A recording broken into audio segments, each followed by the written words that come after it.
Hey guys, welcome back to the channel. Today, Kaylee and I are going to go over 15 epic lakes in Banff. There are countless alpine lakes scattered throughout the Rockies that vary in size, color, and accessibility. This list highlights the best of the best with options for drive-up lakes, moderate day hikes, and multi-day backpacking trips. Don't forget to stay tuned until the end of the video because you are not going to want to miss number 1.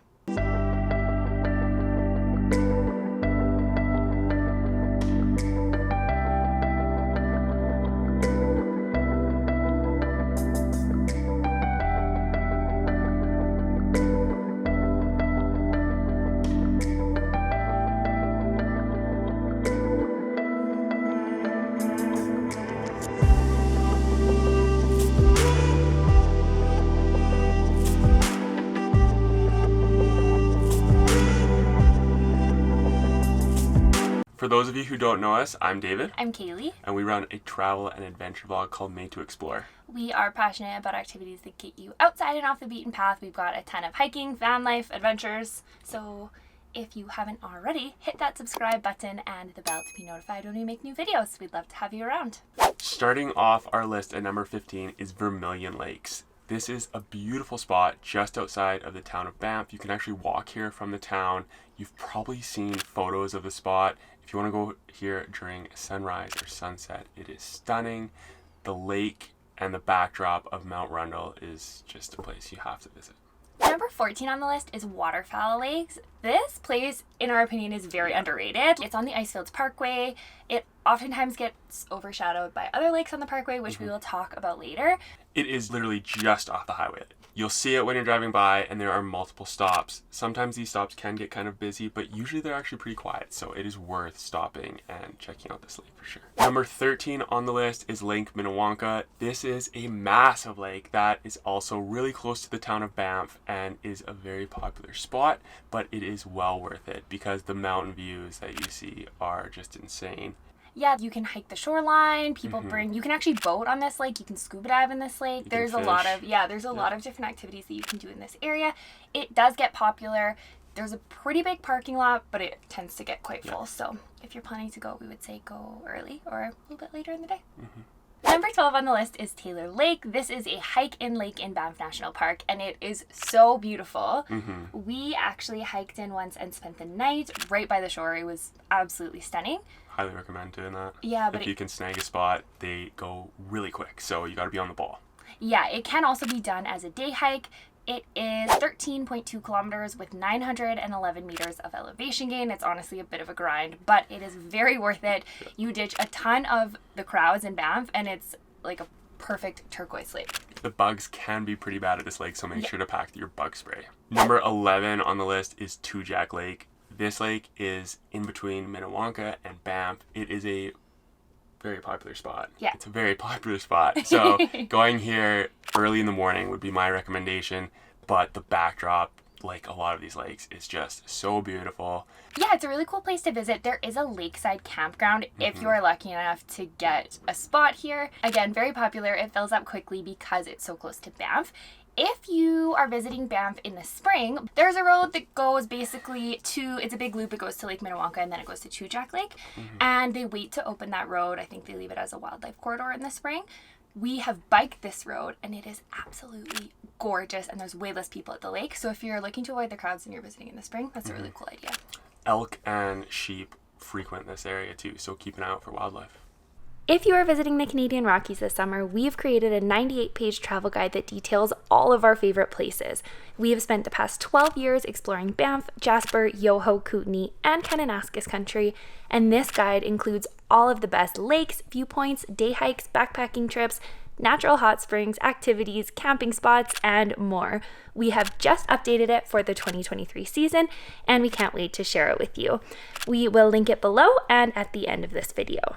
Number 10 on the list is Marvel Lake. Now this is actually, the lake is located in Banff National Park, but it can be a little bit confusing because you park in Kananaskis at the Mount Shark trailhead to get here. And then we would definitely recommend doing this as an overnight. A lot of people do it as an overnight on their way into Assiniboine, which is in BC. So there's a lot of different areas that you cross going to this lake, but it is gorgeous. If you do hike in, try to spend 2 nights. The hike to the campground is 26.4 kilometers and 350 meters of elevation gain round trip. And the reason that we would recommend staying 2 nights is so that you can hike up to the lake and into Wonder Pass on the middle day, because the views from up there are incredible. One of the best views we've ever seen in Banff. Yeah, and not usually super busy. Number 9 on the list is Skoki Lakes. So this is another backcountry campground that is so beautiful. The hike starts behind Lake Louise, and it is stunning. Would highly recommend trying to get a camp spot. There are a ton of different backcountry campgrounds, and you can do a lot of exploring in this area because there's so many hiking trails. So this loop in total is 39.4 kilometers and 1,526 meters of elevation gain. So it is definitely, most people break it up, I think, into like 3 or 4 days. There's 4 backcountry campgrounds along the loop, and there's also the Skoki Lodge, which David actually stayed at like, I don't know, 8 So years much ago fun. now. Yeah. It's such a cool place. Yeah. It's expensive, but it's worth it. It's worth it. And it the covers all your meals. Oh, the food is fantastic. Yeah. This one is a little bit still, I would say, underrated in Banff. Like, it's not as busy as a lot of the other hikes, and I don't really know why. Maybe just the distance, but... Number 8 on the list is Bow Lake. This is located along the Icefields Parkway, and it is a stunning blue glacier lake. There are lots of hiking trails. Kayaking is a great activity to do here, or paddleboarding.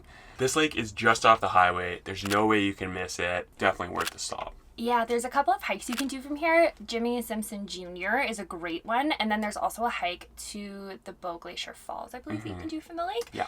And make sure to bring your bathing suit, because it's got a little beach area. You can go for a swim. The water is freezing, but after a hike on a hot summer day, it feels so good. Number 7 on the list is the Lake Agnes Tea House. Now, this is, you leave from Lake Louise, which...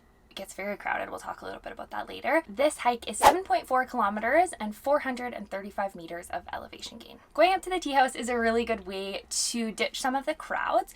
And up here, Lake Agnes is so beautiful. Yes, yeah. It's absolutely stunning. You can walk around the lake. You can actually continue on to a couple other hikes from there. But you can stop and get coffee, tea, breakfast, I think, items they have at the tea house. If you want to do a little bit of a harder hike, you can do Little Beehive, Big Beehive, or Devil's Thumb, which all have incredible views of Lake Louise, and there's a couple other lakes in that area as well. Yeah. Number 6 on the list is Glacier Lake. This lake is located along the Icefields Parkway. It is a backcountry hike-in lake. The distance into Glacier Lake is 17.1 kilometers and 876 meters of elevation gain, so it is quite a trek, but it is well worth it, and the views are stunning. Me and Keely woke up here early in the morning and watched the sunrise over the lake that looked like glass. One of the best mornings we've ever had in the backcountry in Banff. All right, number 5 on the list is Lake Louise. Now, if you've looked into Banff at all, you probably know about this lake. It is really beautiful and definitely worth a visit, but do not go between like 9 and 5, I would say. Avoid the busy hours for sure, because it gets jammed in the summertime. Yeah, and it's always most beautiful. Sunrise is the best time to go to a lot of these lakes because the water seems to just get so calm, sunrise and sunset, and the crowds are a little bit more minimal at sunrise. Parking can be tough during the peak hours too, so. Yeah, you definitely want to go early, make sure you get a spot. And then as we mentioned earlier, from here you can hike up. There's a ton of different hikes you can do. Big Beehive and Devil's Thumb are some of the best for views over Lake Louise. Yep. I'm tired, pup. Oh my gosh, that's hilarious. Number 4 on the list is actually 3 lakes in one area. Egypt, Mummy, and Scarab Lakes. So these are also backcountry hiking lakes. Unless you're a real trail runner, there is some distance to these. Yeah. So recommend packing up the tent and spending a couple nights here and exploring the area. Me and Keely have done this twice now. It's one of our favorite places in Banff National Park. In total, this trail is 25.4 kilometers with 890 meters of elevation gain. It starts actually at the Sunshine Village parking lot, and you can take the gondola up or you can hike all the way in, and either way, it's beautiful views pretty well the whole way in. Yeah, we actually just made a video going over how to do this hike because there's a couple different access points and obviously there's different trails that you can take from the campground. So we will link that below. But this is probably our favorite hike in Banff. Yeah. So if you get the chance, it's really hard to get a spot at the campground. A lot of times last minute things do open up though. So if you get the chance to stay, we would highly recommend doing this hike. Yeah. It is strenuous though, so it's not great for first timers or people who are not used to backpacking. Number 3 on the list is Peyto Lake. This is a very famous lake in Banff, and it's actually, we love it so much that we named our van after it. So it is well known for the fact that it is shaped like a wolf's head. And the color is incredible. The mountain backdrop is amazing. It's just a short 2.4 kilometer hike with 99 meters of elevation gain. They just redid the platform and they did a really good job. Yeah, just to give people a little bit more space to spread out. As you can tell, it's quite a short hike, so it gets busy. A little local tip, if you want to get down to the lake, a lot of people don't realize that you actually can. So from the parking lot, you're going to go back on to the 93 and drive north for just a couple of minutes. There's an unmarked parking lot on the left-hand side of the road. Pull in there. There's only one trail. You can follow that all the way to the lakeshore. I think it's about 5 kilometers round trip or something. Not a ton of elevation gain. Yep. We hiked in there on a Saturday with a paddleboard and had it all to ourselves. Number 2 is Lake O'Hara. This technically isn't in Banff National Park, but it's one of our favorite places of all time, and we couldn't not include it. This is incredible, stunning. We love it. We took some wedding photos here after we got married. We got engaged here. It is just beautiful, and spots here are hard to come by. We have detailed blog posts and YouTube videos on how to get here and camping and everything, so we'll link it all below. Be sure to check all that info out. Yeah, you could stay here honestly probably for a week, and there's so many day hikes from the Lake O'Hara campground. It's absolutely wild. There's so many different lakes in that area. We definitely don't have time to get into that in this video. Could talk about it forever. Yeah, but it's amazing. It's just outside of Banff, and it's a little bit interesting to get here. We actually love the fact that you can't drive right up to the lake because it means that it's never all that crowded. You either have to book the bus, there's limited spot on a bus that goes up, or you can hike in on the service road, which is 11 kilometers each way with 410 meters of elevation gain. Number 1 on the list is Moraine Lake, guys. We couldn't put this anywhere else on the list, really. Yeah, it's the busiest lake in Banff National Park, quite possibly, and it really lives up to its name. It's stunning. You have to go there. They closed the parking lot this year to public vehicles, so you need to take a bus, or I believe you can bike or walk up as well, which a lot of people are upset about, but it's good. It keeps the lake a little bit more wild. And yeah, we're actually not that upset about it. I feel like there's a lot of different ways you can get up there, and it's just been the parking lot for the past couple years has been filling up at like 3 in the morning. It's just gotten too busy. So yeah, they've closed it to cars, and you either have to take the bus from Lake Louise or bike up there, which we are planning to do in a few weeks. From Moraine Lake, there's also a ton of other hiking trails that you can do. That will obviously be a little bit more difficult now that you can't drive and park up there. But yeah, makes for a long day. Yeah. But a good one. Definitely.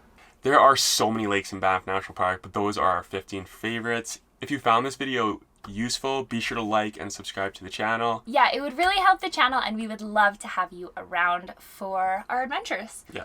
Make sure to check out our Canadian Rockies guide. We have just updated it for the 2023 season. Everything you need to know about traveling through the Rockies this summer is in that guide. So much information. Thanks again for watching, guys, and we will see you in the next one. See you next week.